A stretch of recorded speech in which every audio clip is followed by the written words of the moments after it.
Demain, 19 octobre, c'est la journée mondiale de la lutte contre le cancer du sein.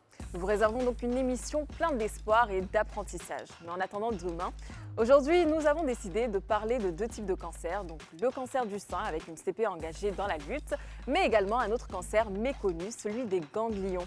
À travers donc le témoignage d'Axel qui va nous rejoindre tout à l'heure sur le plateau. Donc asseyez-vous bien, c'est une émission riche qu'on s'apprête à vivre et ça commence maintenant dans le club.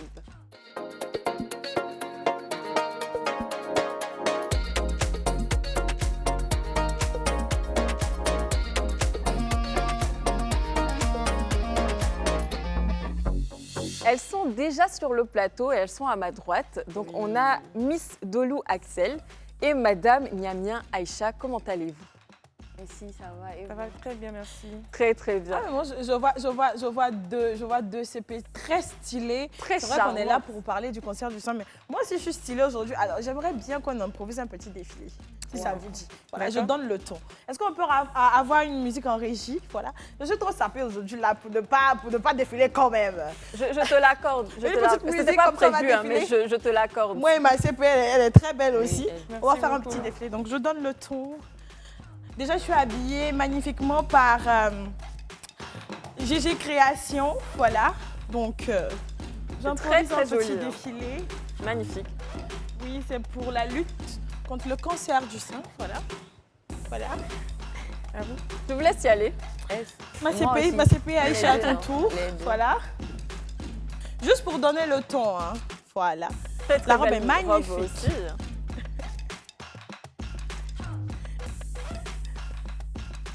Oui. Vous pouvez y aller. Donc chacune à son tour là maintenant. Oui, on milite pour la lutte contre le cancer du sein. Donc, on improvise un petit défilé dans le club pour donner le ton. Vous pouvez faire ça chez vous aussi, hein, en regardant. Hey.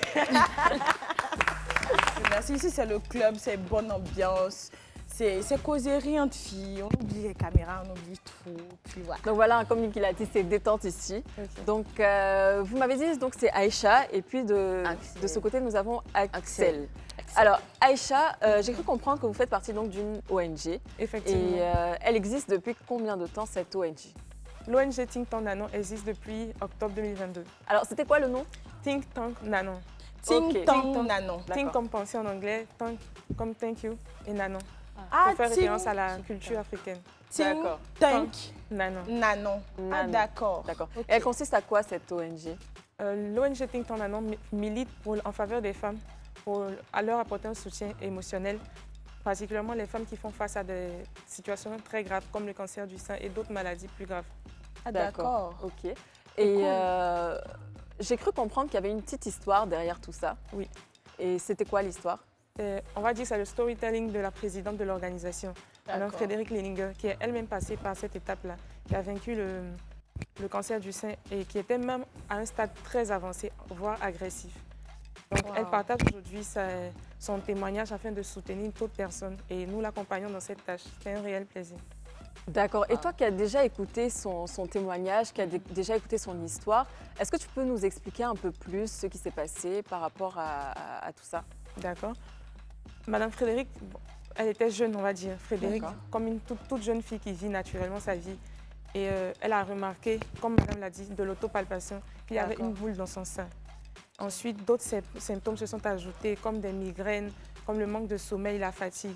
Et c'est ainsi qu'elle s'est décidée d'aller faire un contrôle. Et c'est très important, toujours contrôler à l'hôpital surtout. Et c'est là qu'on a découvert qu'elle était dans une phase très avancée déjà. Mais avec l'assistante de la médecine qui est déjà développée, on va dire, elle a pu réussir à surmonter cette épreuve. C'est ça, hein, comme d'accord. Axel l'a dit, c'est plutôt Aïcha, c'est bien ça? Mhm. Comme Aïcha l'a dit, c'est important de faire une autopalpation. Mais au-delà de ça, il faut aller à l'hôpital, Oui, il faut un se faire dépistage. dépister. Et si vous avez plus de 50 ans, pourquoi pas faire une mammographie? C'est vraiment très, très important. Donc c'était ça la petite histoire derrière, Effectivement. derrière cette ONG. Et quelles sont les missions de cette ONG, à part le fait qu'elle milite contre le cancer du sein? En fait, à l'ONG, on s'accentue sur 3 axes. D'abord, informer, qui passe par des campagnes de sensibilisation D'accord. pour vérifier si elles sont en bonne santé. On encourage en fait les jeunes dames à aller se faire dépister, même si elles ne manifestent pas la maladie, pour au moins D'accord. prévenir en cas de risque. Bien sûr. Et influencer, on utilise des figures fortes de notre environnement qui ont des histoires inspirantes pour qu'elles puissent encourager encore ces femmes-là qui passent par des moments difficiles. Et après, transmettre, c'est de créer de la richesse par le biais de l'économie verte. Prendre soin de l'environnement, les encourager à prendre soin de leur environnement parce que l'alimentation, l'hygiène de vie contribuent beaucoup dans le processus. Et vous êtes actif tout le temps Oui. ou c'est que... Tout le Parce temps. que il y a des ONG, on les voit, ils sont actifs qu'au moment où, par exemple, ça peut être à Noël, ça c'est pour l'orphelinat et Oui, tout. oui. Quand c'est l'Octobre Rose, on voit beaucoup plus de femmes qui se battent contre le cancer du sein. Mais est-ce que vous, votre ONG, elle est là tout le temps si on a besoin de vous? Effectivement, parce que nous accompagnons aussi les personnes nous accompagnons les femmes, on va dire. Parce que c'est vrai que le cancer du sein, on a l'habitude de parler par rapport aux femmes, mais il touche aussi les hommes. Donc, en premier lieu, ce sont les femmes que nous accompagnons dans le processus. La démarche, le dépistage, lorsqu'elles sont déclarées stade BIRAD, parce qu'il y a 5 stades avec le cancer du sein. D'accord. Voilà, donc lorsqu'elles sont déclarées pré-cancer c'est le stade numéro 4 et le cancer c'est le stade numéro 5. On essaie de les accompagner. D'accord. Tout à l'heure, on va revenir sur les stades. Vous allez nous en dire plus parce que nous aussi, on aimerait bien savoir avec Niki. Mais là, on va écouter quelques petits témoignages, dont Frédéric, et on regarde. Comment j'ai découvert que j'avais un kyste dans la poitrine et surtout comment est-ce que tu peux faire de l'autoprévention. Dans la 3e vidéo de la série Take Care, parle de sujets plutôt tabous autour du bien-être et de la santé chez les femmes. Encore une fois, je ne suis pas médecin, je fais cette vidéo à partir de ma propre expérience et de ce que j'ai appris. Donc si vous avez des symptômes, demandez toujours à un professionnel. Pour la petite histoire, il y a environ 10 ans, en faisant de l'autopalpation, j'ai découvert que j'avais une boule dans la poitrine. Bon, peut-être pas aussi grosse que ça, mais genre quand même assez grosse. Et donc depuis, voilà, j'ai fait des examens, j'ai fait échographie mammaire, j'ai fait mammographie, j'ai fait ponction mammaire, le kiff, mais en tout cas, il est bénin. Bénin, ça veut dire qu'il n'est pas cancéreux, mais c'est à surveiller tous les 6 mois, 1 an environ. Maintenant, comment tu peux faire de l'autoprévention? Déjà en faisant ce qu'on appelle de l'autopalpation, c'est-à-dire que tu peux faire ici au niveau du sternum, également tout autour de la poitrine, en passant bien tout autour, en dessous et au milieu, et également ne pas oublier de palper sous le bras. Fais ça évidemment des deux côtés, et après il y a une partie qui est plus observation. Devant ton miroir, tu vas regarder s'il n'y a pas des choses qui ont changé visuellement. Un creux, une bosse, l'aspect qui a changé, ta couleur de peau qui a changé à un endroit, ou est-ce que c'est fripé, est-ce qu'il y a des écoulements.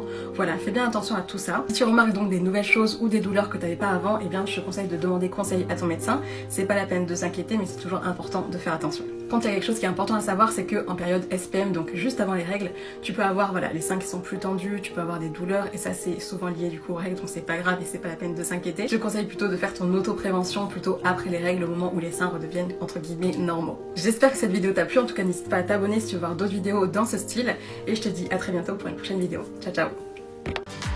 Je suis Frédéric Krag-Bellininger et en 2016, j'ai été diagnostiquée cancer du sein à un stade très avancé et agressif. Chimiothérapie, mastectomie, reconstruction et radiothérapie plus tard, je suis une survivante du cancer du sein. Et ce n'était pas gagné. Aujourd'hui, vous retrouvez le podcast La Voix de ma guérison de l'ONG Think Tank Nanan, une bulle intime de douceur pour sceller féminité et confiance en soi sur toutes les plateformes de téléchargement légal à partir du 16 octobre 2023. Il y a eu une nuit où je me suis couchée. Bon, j'ai l'habitude de me coucher sur le côté. Je me suis couchée sur le côté et je sens que ma main n'était pas logée sur mon sein. Alors je me suis réveillée en sursautant, cherchant mon autre sein. Mais tout ça là, je pense que c'était un peu du traumatisme. Mais après, bon, quand j'y pense aujourd'hui, ça me fait rigoler parce que je ne peux pas m'imaginer autre que comme ça, puisque je suis comme ça maintenant.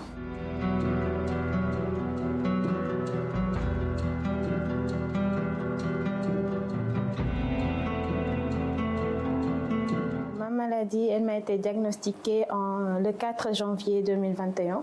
Mais avant ça, j'ai eu à observer un nodule dans mon sein qui m'a permis d'aller voir un médecin qui, au début, m'a convaincu que c'était rien du tout. Mais avec l'aide d'un ami médecin, j'ai pu aller à l'hôpital Dantec pour faire une biopsie. Et puis, voilà, j'ai eu le résultat d'un cancer de sein. Au début, c'était le choc, puisque c'était une surprise pour moi. Je ne pouvais pas m'imaginer que je pourrais avoir un cancer à cet âge-là, en plus au moment où j'étais. Donc c'était une surprise, mais on ne réalise pas à ce moment-là. C'est après qu'on se rend compte que vraiment c'est C'est vraiment une maladie grave. J'ai eu à faire 11 séances de chimiothérapie. J'ai eu ma première chimiothérapie juste 10 jours après mon diagnostic. Puisque d'après le médecin, c'était une urgence. Il ne fallait pas que je traîne avec. Du coup, il fallait qu'on fasse quelque chose le plus rapidement possible. J'ai commencé la chimio, je n'étais pas préparée et c'était vraiment très, très difficile. Je trouve que c'est la partie la plus difficile du traitement, la chimiothérapie. Avec les vomissements, on change, la morphologie change, on perd ses cheveux.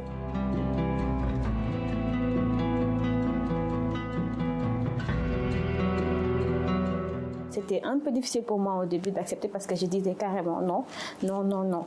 Mais après, quand j'ai compris que si je gardais par exemple mon sein, je pourrais rapidement faire une récidive. Alors je me suis décidée à faire enlever le sein parce que je préfère carrément vivre que d'avoir à revivre ce parcours difficile, ce traitement difficile. Donc franchement, c'était difficile pour moi, pour ma famille. Ce choix n'est jamais facile pour une femme, une jeune femme, pas mariée, pas d'enfant. Ça n'a pas été compliqué pour moi de m'accepter. En plus, je me suis fait une thérapie personnelle.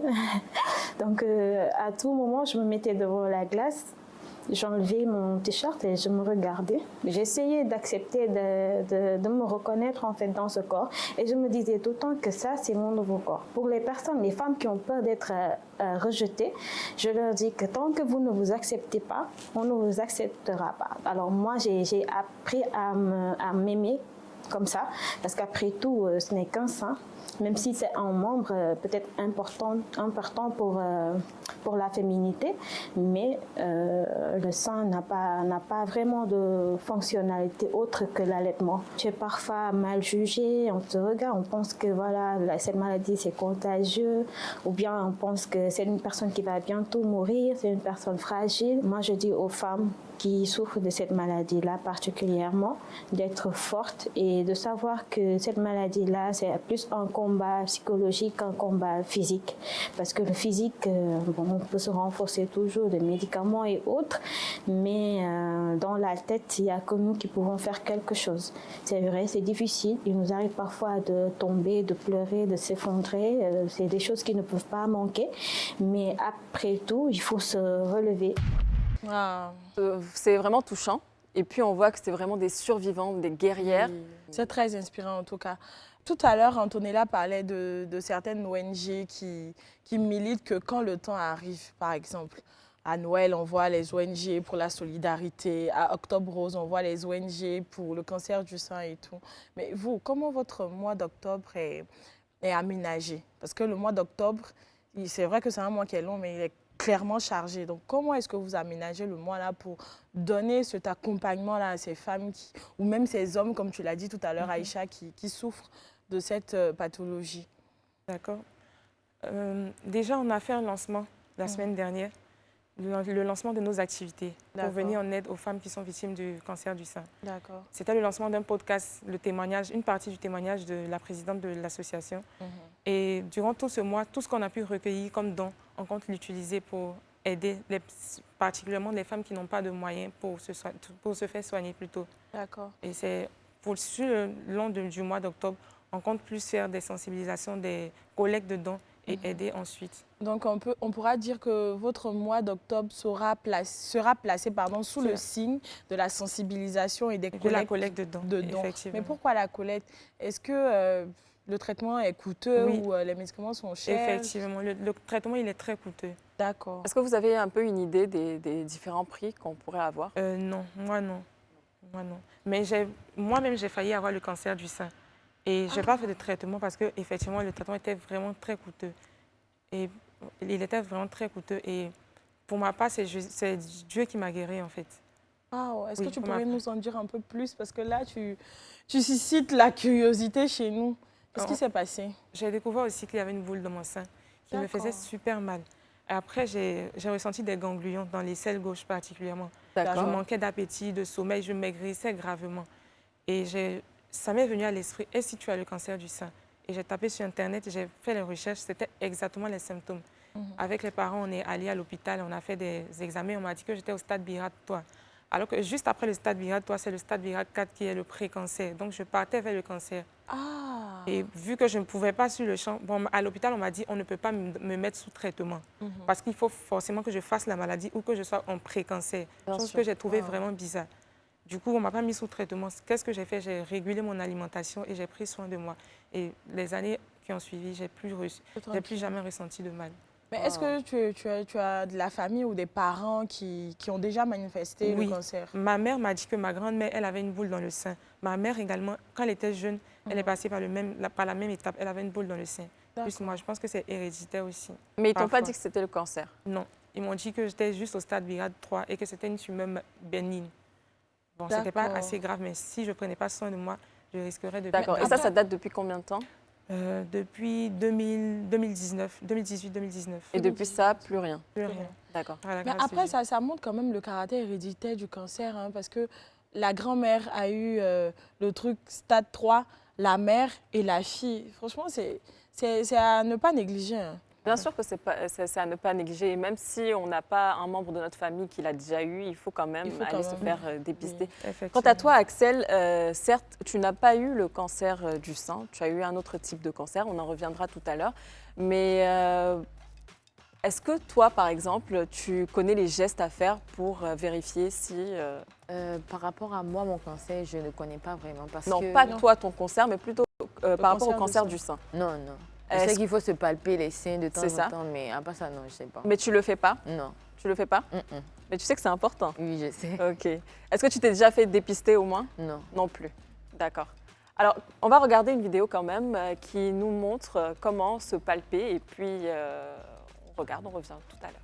Salut les CP, les potes du club. Moi, c'est Oussama Tchabda, JP Pour l'honneur du mois d'octobre rose, je viens vous montrer en 2 étapes rapides et efficaces comment je fais mon autopalpation chez moi.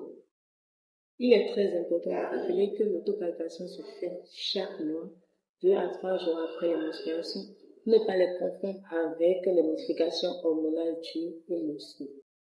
La première étape est l'observation. Devant mon miroir, je me positionne seins nus et j'essaie d'observer les 2 seins. J'essaie de voir s'il n'y a pas d'anomalie, c'est-à-dire de plis de crevasse ou de fossettes au niveau des seins. J'essaie aussi de voir s'il n'y a pas d'épelement au niveau du mammier. Pour être sûr qu'il n'y a pas d'épelement, je peux exercer une petite pression au niveau du mammier pour voir si aucun liquide ne coule. La deuxième étape est l'autopalpation. Devant le miroir, en fonction du sein, je soulève mon bras et avec l'autre main, j'essaie d'exercer une pression légère, un petit sec au niveau des seins à la recherche de bulles ou d'épaississement suspect. Rendez-vous immédiatement dans un centre de santé en cas de sein suspect, car plus le cancer de sein est détecté, plus la prise en charge est très efficace. J'espère que ma vidéo vous aura aidé. Bye bye. Ah, on va applaudir cette CP là. Je pense que c'est ce genre de vidéo qu'on doit plus avoir sur les inbox. réseaux sociaux. Oui, mais même dans le inbox, au fait. Quand je parlais de partage d'expérience, de nous montrer ce que vous faites, c'est ça, au fait. Et franchement, merci beaucoup, CP, Oui, pour ta merci vidéo. beaucoup. Et Aïcha, donc je reviens à toi. Plutôt Axel, au moins tu as regardé la vidéo aujourd'hui, tu sais comment ça se passe. Donc on compte sur toi et on compte sur toutes ces femmes qui nous regardent actuellement. Faites-le tous les jours, c'est très très important. Et Aïcha, donc toi, tu connaissais déjà ces astuces vu que tu as toi-même détecté quelques anomalies. Et qu'est-ce que tu en penses de cette vidéo? Est-ce qu'elle a bien expliqué? Est-ce que c'est correct? Oui, je pense que c'est correct. Ce sont les tout premiers pas à faire. D'accord. L'autopalpation. Et puis, une fois qu'on remarque les symptômes, c'est de directement se rendre à l'hôpital. Je pense que c'est ça, il faut vraiment connaître son corps, il faut vraiment connaître ses seins. Et puis, il faut vraiment faire attention tous les jours parce qu'on ne sait jamais. Mais après, moi, je me dis qu'on est un peu toutes comme Axel. Hein. Franchement, moi, je ne me suis jamais palpé les seins. Moi, je me palpe les seins tous les jours. Non, moi, je ne me suis jamais palpé les seins. En fait, on ne s'en rend pas compte, mais on néglige beaucoup ça. Moi, je ne me suis jamais palpé les seins et tout. Il y a juste quand c'est un peu lourd que je me dis, ah, mes seins sont lourds, c'est tout. Je n'ai même pas à me référer à non, tu pourras avoir un cancer du sein. Non, parce que je me dis que ça ne peut pas m'arriver. Je sais qu'il y a beaucoup de femmes qui sont dans notre cas, mais ce n'est pas bien. Franchement, il faut qu'on change. Et puis, il faut qu'on apprenne à connaître notre corps. Bien sûr. Effectivement. Voilà. Après, on nous dira pour ceux qui sont encore jeunes, qui vivent chez les parents, non, on va te trouver en train de palper tes seins, on va penser que tu es en train de faire autre chose, mais c'est important de toucher, de regarder même. Bien Limite sûr. même, il y a des ados, il y a des femmes même qui détestent leur poitrine, donc elles n'ont pas le courage de regarder dans un miroir. Est-ce que dans un membre de ta famille ou un de tes proches, que ce soit ami ou autre, a déjà eu le cancer du sein? Non, je connais personne qui a déjà eu le cancer. D'accord, ok. Donc, ok, d'accord. Aïcha, toi, tu connais un peu le cancer des ganglions? Non. Donc, j'aimerais quand même que tu nous expliques un peu qu'est-ce que c'est. C'est quoi le cancer des ganglions? Bon, je ne connais pas assez sur le cancer des ganglions, donc je ne peux pas trop aller en profondeur. Je vais parler par rapport à ce que moi j'ai eu. Moi, j'ai commencé à avoir des ganglions au niveau du cou, des aisselles et un peu plus tard dans la moelle osseuse. J'ai chauffé quelques nuits. C'était quand même pas lieu au début. Ça va la journée, la nuit, ça va pas. On a fait des examens sur... On a fait on a fait beaucoup d'examens. On a vu qu'il n'y avait rien. Et on nous a transféré chez un ORL qui nous a transféré à son tour, qui m'a opéré d'abord. Et après, qui nous a transféré à son tour chez un némato qui m'a dit que j'avais le cancer.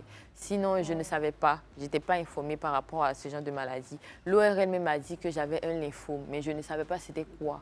Donc, je ne me suis pas dit que c'était un cancer. Mais tu n'as pas essayé de te renseigner, de demander ce que tu avais exactement, parce que tu pars voir l'ORL, on t'opère. Pourquoi ils t'ont opéré, tout ça, c'est parce qu'il y avait les boules, en fait. Ils ont enlevé une boule pour essayer de voir la maladie que j'avais. Et lui, il nous a dit, il faut qu'on prie pour que ça soit la tuberculose, soit une autre maladie. Mais il faut qu'on prie pour que ce soit la tuberculose, en fait, pas une autre maladie.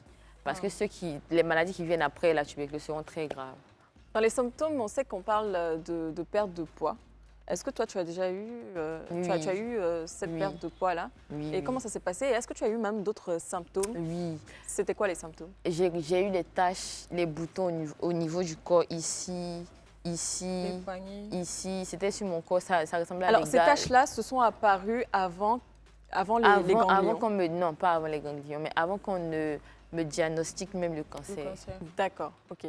Donc, qu'est-ce qui a apparu en premier? Qu'est-ce qui t'a alerté en premier? Ce sont les ganglions.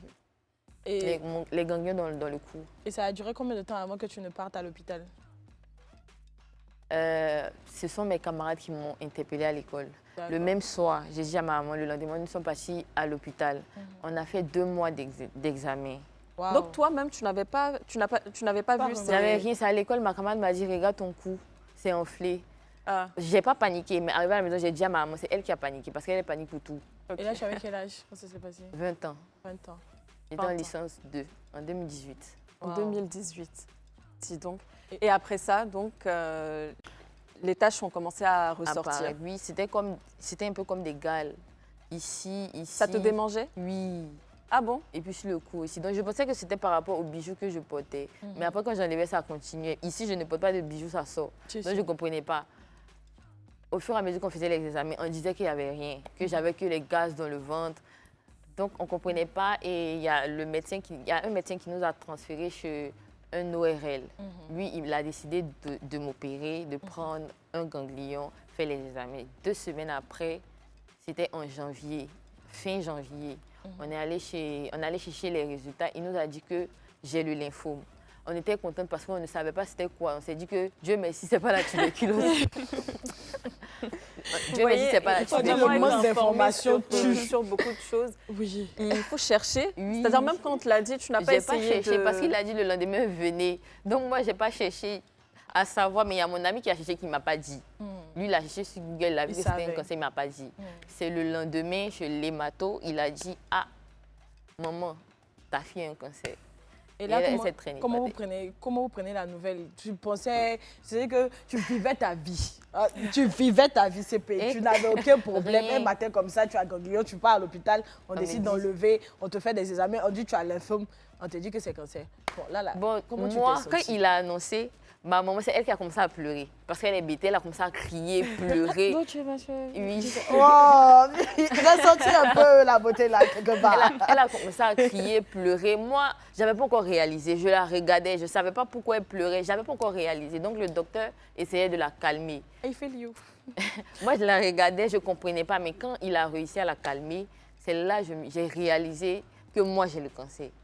Je n'ai pas compris. Je ne sais pas dans quel coup, à quel moment. Je fais quoi pour avoir le cancer? Et comment tu t'es sentie à ce moment-là, quand le médecin t'a annoncé que tu avais le cancer? J'ai pleuré. J'ai commencé à pleurer. Pourquoi? C'était la phrase, pourquoi moi? Parce que je ne fais rien de grave, je suis toujours à la maison. J'ai soulevé ça où, en fait. Même mes frères, ils étaient étonnés. Comment moi, je vais avoir? Si c'est quelqu'un qui doit avoir, en tout cas, ce n'est pas moi. J'ai pleuré, il nous a calmés, il m'a palpé. Après, il nous a donné les rendez-vous et tout. Est-ce qu'il y a une justification du fait que toi, parce que tu dis, pourquoi moi, tout le monde sauf moi? Oui, on n'a pas su, parce que c'est un cancer qui... On attrape ce cancer-là parce qu'on respire. D'accord. Okay. Ça peut être dû à l'environnement. Oui, c'est pas par rapport à ce qu'on mange, parce que moi, je mange tout et n'importe quoi. Donc, mon papa, il a crié sur moi par rapport à ça, mais c'est pas par rapport à ce que j'ai mangé, mais c'est par rapport à ce que j'ai respiré. Wow. Je suis partie où? J'ai respiré quoi? Je sais pas. Et ça, on ne peut pas savoir, hein, parce qu'on fait plein de choses. Non, ça pourrait être aussi une allergie. Une allergie aussi. Parce que moi, par exemple, je suis allergique au pollen. D'accord. D'accord. Donc, on va continuer la suite avec toi, Axel, et aussi Aïcha, bien sûr. Tu vas nous expliquer encore plus en détail la suite de ton histoire. On a encore pas mal de questions. On revient tout à l'heure pour la suite. À tout de suite. De retour sur le plateau du club et je suis en compagnie, on est en compagnie de Aïcha et Axel. Donc, oui. Voilà, elles sont sur le plateau. Donc Axel nous racontait son témoignage, elle nous parlait de son histoire, comment elle a découvert en fait qu'elle avait le cancer des ganglions, c'est bien ça. Et Aïcha qui est avec nous, qui elle fait partie d'une ONG pour la lutte contre le cancer du sein. Alors donc, elle vient tout juste de nous expliquer son histoire. Elle nous a donné les symptômes qu'elle a eus. On sait que dans le cancer du sein, quels sont les différents symptômes qu'on peut retrouver? Il y a la perte de poids. Aussi? Oui, la perte de poids, le manque d'appétit, qui vont de pair. Des nuits blanches. Oui, des nuits blanches. Je me dis nuit blanche là, il y a ma peur parce que moi je dors pas. L'apparition de ganglions qui font terriblement mal. Très mal. Très mal. Ah, dans les deux cas, les ganglions font très mal. Je ne peux même pas bouger. Oui. C'est très douloureux. Moi, j'avais le bras même qui commençait à coller. À tel point que je pensais que j'avais un problème de cœur. Wow. Mais après, moi, j'aimerais savoir, est-ce que les symptômes là, diffèrent d'une femme à une autre? Ou bien les symptômes sont pour toutes les femmes pareils? Bon, moi, je pense que c'est pareil, mais en fonction du corps de chacun, on peut réagir différemment. D'accord. Donc, par exemple, elle peut avoir des nausées, par exemple. Moi, je n'ai pas manifesté ça. D'accord. Donc, en fonction du corps, je pense que les symptômes diffèrent. Mais il y en a qui sont... il y a des symptômes de base auxquels on doit faire véritablement attention. D'accord. Alors, si on revenait au cancer donc, des ganglions et de ton histoire, quand on parle de cancer, on parle forcément de chimio, ou peut-être pas forcément, mais... Forcément. Voilà, forcément. Est-ce que tu es passée par cette étape-là? Et déjà même, tu étais à quel stade de ton cancer? J'étais au 3e stade. Au 3e stade. Sur 4 stades. Sur 4, waouh. Ça t'a alerté quand même? Moi, sincèrement, je ne sais pas si c'est Dieu, hein, mais je me sentais bien. C'est quand je faisais les chimios que j'étais malade. Mais après les chimios, j'étais bien en forme, bien. Il n'y avait rien. C'est peut-être mon visage qui montrait que... Ça n'allait pas. Et quand tu faisais les chimios, ça se passait comment? Tu perdais tes cheveux? Oui. Tu perdais tes poils? Par la grâce de Dieu, je n'ai pas perdu mes... Tu n'as pas perdu tes sourcils? Oui, après, je voulais même qu'on revienne même au jour où on a annoncé avec la maman. Après, qu'est-ce qu'ils t'ont dit? Quel type de chimio tu devais faire? Comment ça s'est passé la première fois? Combien ça t'a coûté même? Bon, parce que c'était pas prévu. Quand j'ai commencé à pleurer, il m'a calmée. Il a dit il faut prier. Que lui, il est médecin, mais c'est Dieu. Il faut prier, il faut avoir aussi les moyens. Que c'est quelque chose qui se soigne, mais ceux qui n'ont pas les moyens, eux, ils meurent. Parce que si tu n'as pas les moyens, tu ne peux te soigner comment? Nous, on n'avait pas les moyens. Donc, maman, elle a commencé à pleurer encore. Parce que elle s'est dit, c'est fini. Elle a appelé mon papa, viens, on dit que Nelly va mourir. Pourtant, c'est pas ça qu'il a dit. Elle dit, viens, on dit que Nelly va mourir. Donc, mon papa, il est venu, il avait porté une petite culotte comme ça. Traversé toi, Abidjan, il a venu une petite culotte. le docteur a dit non, ça va aller, qu'il faut prier. Il a dit que c'était le cancer le plus gentil, qu'il n'allait pas me tuer, mais il faut avoir les moyens. Maintenant, pour le prix, je ne sais pas. Je ne peux pas savoir. J'étais petite, je n'ai pas dépensé avec mes parents, donc je ne peux pas savoir ça coûtait combien. Et chimio, Tu ça dis s'est passé en 2018, là, ça fait 5 ans. Oui. Donc, tu avais quel âge? 20 ans. 20 ans. 20 ans, tu t'es même pas renseigné sur le prix. C'est vrai qu'Axel, elle s'en fout de tout. Le docteur même a dit ça. Le docteur s'est fâché contre moi par rapport à ça. Ah, tiens, ça des personnes même. Parce que... Ça veut dire, Axel, mais on lui dit qu'elle a le cancer. Non, mais pas moi, si mais ça va elle-même, me tuer. C'est ce que moi, je regardais sur le net, en fait. Je prenais pas trop d'informations par rapport au prix. C'était difficile. Hein. Ce sont les gens qui nous ont aidés. Ma maman a essayé de demander partout. Ses frères, ses soeurs nous ont aidés. Les frères de mon papa aussi. Sinon, pour savoir combien on a dépensé, puisqu'on a collé, je ne peux pas savoir c'était gros. Après les chimios, on a duré combien de temps? Donc, ta première déjà chimio, oui, la ça première s'est passé comment? La première chimio, j'étais novice, je ne connais pas. Je ne savais pas que les chimios, déjà, c'était des sérums dans le corps. Ah, d'accord. Donc, au début, je faisais ça sur 5 jours. D'accord. Les 2 premiers jours, c'était l'hydratation des reins et tout. D'accord. C'est le 3e jour que c'est la chimio. Donc, quand ça a commencé, ils ont mis les sérums et ils sont partis. Et vu que les sérums, là, les gouttes tombaient minute par minute. Donc, quand ils sont partis, ça m'a énervé. Je me suis levée, j'ai augmenté. Axel. Quand j'ai augmenté 10 minutes après, ma langue, là, ça a commencé à bouger seule dans ma bouche. Mes dents, comme ça s'affaissaient comme ça. Ma langue a commencé à grossir. Ma bouche a commencé à se pencher comme... Comme si tu avais fait un AVC. Mais Axel... Attends, tu as cru que c'était une perfusion de Saint-Palu un peu augmentée. Parce que j'étais trop à l'aise. On avait trop peur. Même à l'aise. On avait peur. Donc, on a vu que c'était un sérum. On a dit, ah, tranquille. Donc, j'ai commencé à piquer les crises. Je ne pouvais pas parler puisque ma langue était grosse. Ça sortait. Pour ouvrir ma bouche, ma maman était obligée de prendre ses 2 mains comme ça pour ouvrir ma bouche. Mettre un pagne pour ne pas que mes dents se cassent. Je ne pouvais pas parler, mes mains bougeaient comme ça. Mon cou se penchait. Mais non. Parce qu'après, moi, je me dis que ce sont des médicaments aussi qui sont super très forts. fort. Parce qu'on me dit qu'il faut un traitement agressif. Oui, c'est pour attraper le cancer. C'est très fort. C'est ce que ça m'a montré. Donc, il y a l'infirmier qui est venu, il m'a endormi, il m'a piqué. Après, je ne me rappelle plus de rien. Je me suis couchée, j'ai dormi. Et donc ça, c'était le premier jour. Et le sérum pouvait finir en combien de temps? 3 heures, 4 heures? On pouvait mettre 15 ballons. Et puis, c'était sur 5 jours. On pouvait te mettre 15 ballons. Mais le sérum même de la chimiothérapie, c'était 1 jour. Un seul sérum. Après, on venait changer. Donc, c'était 1 jour maximum. Après, les autres, c'était encore l'hydratation pour enlever les saletés de la chimiothérapie. Donc, après cette première chimio, tu as retenu la leçon, je suppose. Tu as laissé tu as laissé couler.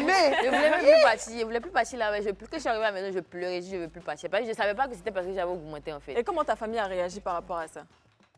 Personne ne savait. Comme je dormais là-bas avec ma maman, c'est elle qui était là, c'est elle qui pleurait. Elle ne savait pas ce qu'elle allait. Tu connais les femmes. Elle crie. Parce qu'au début, elle n'était pas là, donc j'étais seule. Et puis quand je parle, je sens que ma voix change. Ma langue tourne, quand ma bouche est fermée, ma langue tourne dans ma bouche et je ne comprends pas. Donc elle est venue, dès qu'elle est venue, elle n'a même pas réfléchi, elle a commencé à crier, pleurer. Dès qu'elle est venue, c'est ça a commencé, mais ma main a commencé à bouger, mon cou, ma tête, mes dents voulaient se casser. Elle a appelé tous les infirmiers autour de moi, ils ne savaient pas ce qu'ils allaient faire parce que ce n'est pas leur domaine. Donc c'est l'infirmier de la chimiothérapie qui est parti. Je me suis dit, il habite dans les alentours. Donc il est venu, il m'a piqué et je me suis endormie. Peut-être qu'il s'est rendu compte après que tu avais augmenté le truc. Il sait même, personne ne sait. C'est après la maladie, mais il a dit que c'était moi. C'est terrible. Je me suis dit, il fallait qu'on lui fasse une leçon de morale ce jour-là. Comment est-ce que tu peux... C'est après, à la 2e chimio, je me suis dit, mais pourquoi ça ne fait pas la même chose? Je me suis rappelé que c'était parce que j'avais augmenté. Puis j'avais augmenté beaucoup, pas petit. Parce qu'au fait, les perfusions, là, c'est calculé, c'est millimétré, au fait. N'ayez pas l'habitude. C'est vrai, souvent, quand tu es sous perfusion, tu as envie de vite rentrer, tu dis, oh, attends, il a augmenté, bon, ça va vite finir, ok, désir. Ne faites pas ça, hein. Parce que c'est calculé, on connaît quelle dose doit rentrer dans ton corps pour te faire l'effet que ça doit faire. Donc, ne faites pas ça. Mais la dernière chimiothérapie, ça m'a fait pareil. Mais c'est pas moi qui ai augmenté. Ah, ça, cette fois-ci, c'était pas toi. C'est Ah, là, c'était l'infirmier. voulu. C'est l'infirmière. mais tu lui as pas dit que la première fois, ça n'a pas marché. Je pour lui ai que dit quelqu'un pourquoi laisse- il a fait. Je me suis levée, mais tout le monde pensait qu'il devenait folle. Parce qu'il ne voulait pas rester. Je connais ce que ça fait. Je lui dis, il dit non. Que lui connaît, c'est son travail. C'était pas le même en fait. Mais peut-être c'était à ce stade-là, peut-être tu avais besoin de ça. Non, c'est comme ça, ils étaient deux. Il y a un, lui, il fait trop rapidement. Il y a l'autre, mais il fait en 2 étapes. Axel Dans me l'autre fait là, trop rire. l'autre là, lui, il fait doucement, mais en une seule étape. Alors, Aïcha, est-ce que tu as déjà connu des anecdotes aussi rocambolesques que Dis celles des de films d'augmentation Axel? Je lui ai même dit ça, elle est terrible en fait. Totalement, totalement. Mais est-ce que quand même tu as une anecdote d'une femme qui t'a marqué, toi? Bon, on va revenir à la présidente de notre ONG, Madame D'accord. Frédéric Leninger. Et il y a récemment que je l'ai rencontrée, mais quand j'ai pris connaissance en fait de son histoire, ça m'a beaucoup encouragée parce que ça m'a fait savoir qu'il y a une lueur d'espoir. On peut être gravement malade, mais il existe toujours une lueur d'espoir. Voilà. Et donc du coup, c'est mon image forte en Son fait. témoignage t'a impacté Oui, d'une ça m'a- certaine manière. Effectivement. On espère que ce témoignage-là aussi va impacter beaucoup de femmes d'une certaine manière. Mais pour toi qui es dans l'ONG, quelles sont les difficultés que les femmes qui ont le cancer du sein rencontrent? Pour la plupart des femmes que tu as eu à croiser, quelles sont les difficultés réelles qu'elles rencontrent au quotidien? Pour la plupart, je pense que ce sont les moyens financiers pour se faire traiter. D'accord. Parce que le problème, ce n'est pas d'aller faire le dépistage, mais on finit de faire le dépistage et on revient s'asseoir chez soi à la maison sans avoir les moyens ou sans avoir peut-être des moyens de payer moins cher, des prises en charge, on va dire. Donc, c'est le financement. C'est vrai, les parce qu'on a moyens. cru comprendre que c'était super cher et toi-même tu l'as dit Effectivement. tout à l'heure. Ce sont les moyens financiers. Et tout à l'heure, tu avais parlé du podcast de La voie de ma guérison. Voilà, Frédéric. Est-ce que tu peux nous en parler un peu plus de ce D'accord. podcast-là? C'est un parcours qu'elle reflète dans la vidéo. Elle inspire en fonction de son expérience depuis 2016, quand elle a appris qu'elle avait le cancer du sein, jusqu'à aujourd'hui. Donc, elle partage avec nous les différentes phases de sa maladie, le traitement et après la maladie, comment elle a fait pour se remettre sur pied, comment elle s'est battue pour redevenir la femme forte qu'elle est en ce moment. D'accord. Et en parlant... Oui, vas-y. Oui, justement, Axel, en parlant de après la maladie, voilà, parce que toi, on a eu ton avant, ton pendant. Après la dernière chimio, qu'est-ce qui s'est passé? Rien. Rien du tout. Rien. Alors, même Pas ça, avant, peut-être. même avant même la dernière, tu m'avais dit, tu as fait la chimio, donc tu as perdu tes cheveux. Tu n'avais plus de À cheveux. la En tant que femme, deuxième perdre chimio. ses cheveux, c'est très, très compliqué. Comment tu l'as ressenti? Est-ce que... Moi, ça m'a rien fait.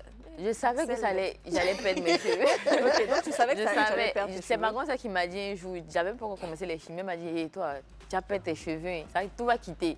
Et comme ça, à pleurer, j'avais déjà pleuré pour ça. Je m'attendais Ah, tu t'es déjà déjà à préparé ça. à ça. C'est moi-même, j'ai dit, allons-y, enlever, parce que quand je grattais ma tête, Ça a quitté. mes cheveux restaient dans Et ma donc main. là, ce sont des photos de toi, Axel, quand tu perdais tes cheveux. C'est ça? Elle était toute mignonne. Et c'est toujours... Voilà, c'est toi encore. Ça, c'est le jour. Est-ce que par rapport à j'allais ton me teint, coiffer. ton teint changeait de Oui. couleur? Il devenait noir. Il devenait Mes plus ongles foncé. devenaient Ah ouais, très, là, très on voit noirs. les hématomes. Tes ongles aussi Oui, devenaient ma peau noirs. aussi devenait noire, ma langue. en Est-ce bas que de mes tes ongles pieds. étaient fragiles ou tu as toujours gardé tes ongles? Oui, oui, mais c'était noir. C'était noir, ok. D'accord. Et là, tu mettais des Et donc perruques là- pour cacher. Voilà à l'école. Donc tu partais à l'école. Tes amis, ils te disaient quoi? Rien, tout le monde savait. On se moquait de moi un peu. Bon, c'était pour s'amuser. On tapait ma Et tête. ça te faisait quoi? Rien. Ce sont mes amis. D'accord. Est-ce C'était une manière pour eux de t'encourager. Mais quand est-ce il qu'à pleurait l'époque, aussi, à l'époque, tu avais un petit copain? Oui. Il était là même quand il piquait la crise. Il était à côté. Ah, il était à côté. Et puis il n'a pas vu quand tu as augmenté là? Non, ça, c'est avant qu'il ne vienne. Ah, ok, d'accord. Ça, c'était avant.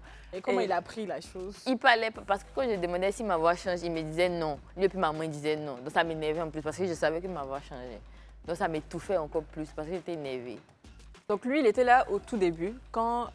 C'est lui-même qui est allé voir sur Google à la veille. J'ai su que c'est lui qui était allé Ah, te dire, qui était ok. allé regarder. et Donc puis c'était- tout Oui, c'est ça. lui, c'est Oui, lui. j'ai su que c'était le pain. Ça, c'est le travail des pains, ça. D'accord, ok. Ok, c'était lui. Et donc, jusqu'à aujourd'hui, vous êtes toujours ensemble? Non. Mais ça a été un grand soutien pour Oui, toi dans ta oui, vie. Et oui, puis, on oui. lui fait un gros coucou quand même. Oui, on lui fait un coucou. Merci d'avoir soutenu ma sœur. Bien sûr. À part ça, comment toutes tes cellules se sont régénérées? Comment ça s'est passé jusqu'à aujourd'hui? Où tu en es? Bon, après la dernière chimiothérapie, j'ai je suis allée faire les examens d'abord parce qu'après chaque chimio, tu vas faire les examens. Avant d'entrer en chimio aussi, tu fais les examens pour voir l'évolution. Après, on a fait les examens, c'était fini. On a vu que c'était fini. C'était fini, on te diagnostique totalement guéri? Oui, mais je devais faire la radiothérapie pour que ça soit définitivement fini. Mais on n'a pas fait. Ça coûtait cher et puis on dirait que ce n'était pas nécessaire. Le docteur a dit que ça allait déjà, donc on n'a pas fait. Maman a dit qu'après, si je travaille, si je grandis, je vais faire. Mais c'est pas... On dit que ça tue aussi. La radiothérapie? On dit que ça tue, donc j'ai pas... À cause des rayons. Tu n'as plus jamais fait ça? Non. Le cancer ne s'est plus jamais manifesté jusqu'à aujourd'hui? Ça fait combien de temps depuis cette dernière chimio? Je ne suis même pas encore tombée malade même après.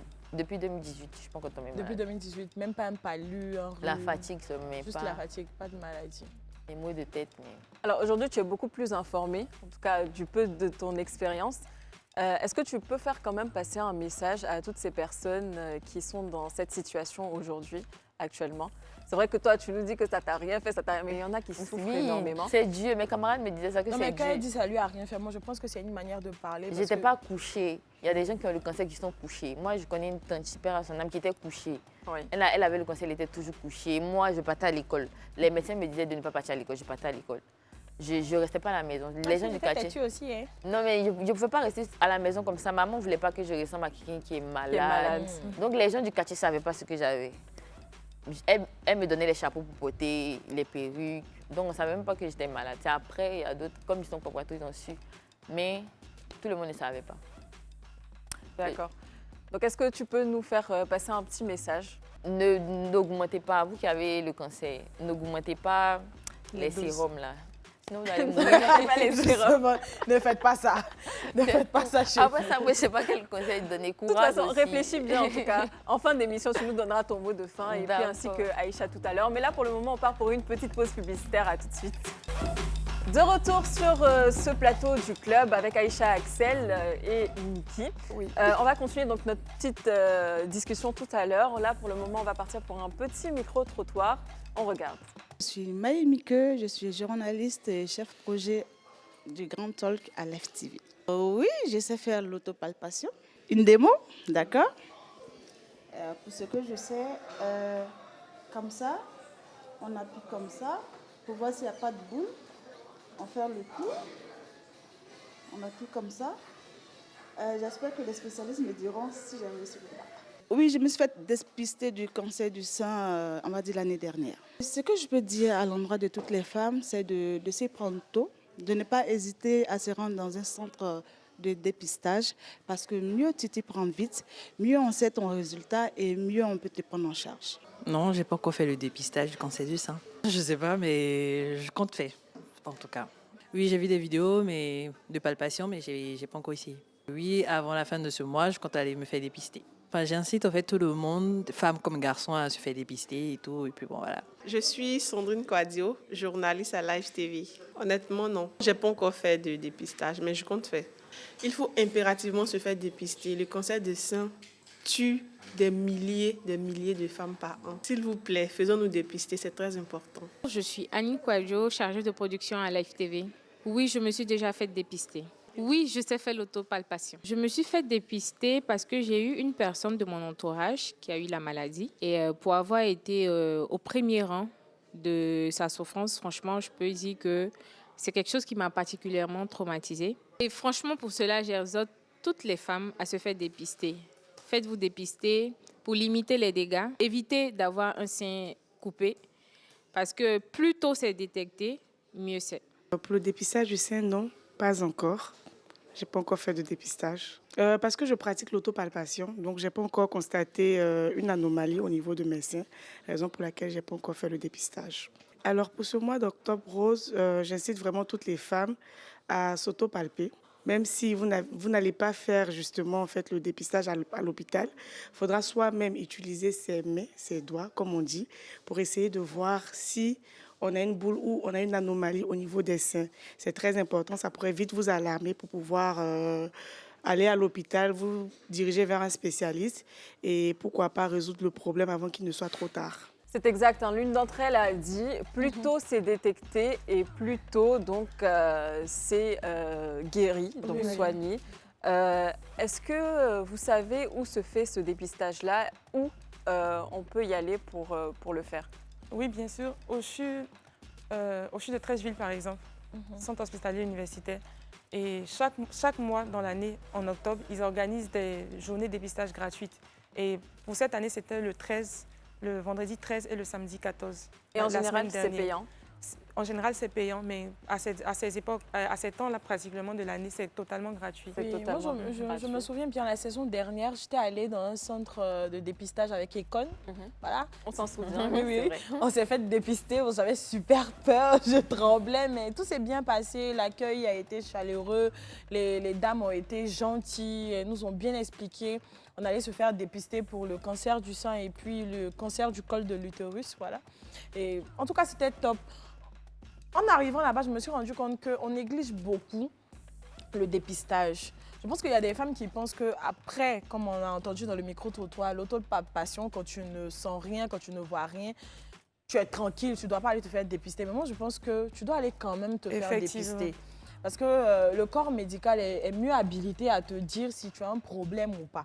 Toi-même, peut-être que tu ne vas pas t'en rendre compte. Parce que regarde la vidéo qu'on a reçue de la CPMM, elle parlait de plis et tout. Mais bon, attends, si moi-même je vois que la femme de médecin, il y a un pli quelque part, je ne peux pas me dire automatiquement que c'est une anomalie. Voilà, donc je pense que c'est mieux de laisser cette paresse-là de côté et d'aller se faire dépister quand on a l'occasion. Franchement, arrêtons de négliger. C'est très important, les CP qui me suivaient de partout. Allez vous faire dépister, on ne sait jamais. On dit quelque chose, mieux tôt c'est connu, mieux c'est traité. Donc, si c'est gratuit, allez-y. On a très souvent cette tendance à dire ça n'arrive qu'aux autres, c'est pas grave, non, moi ça peut jamais m'arriver.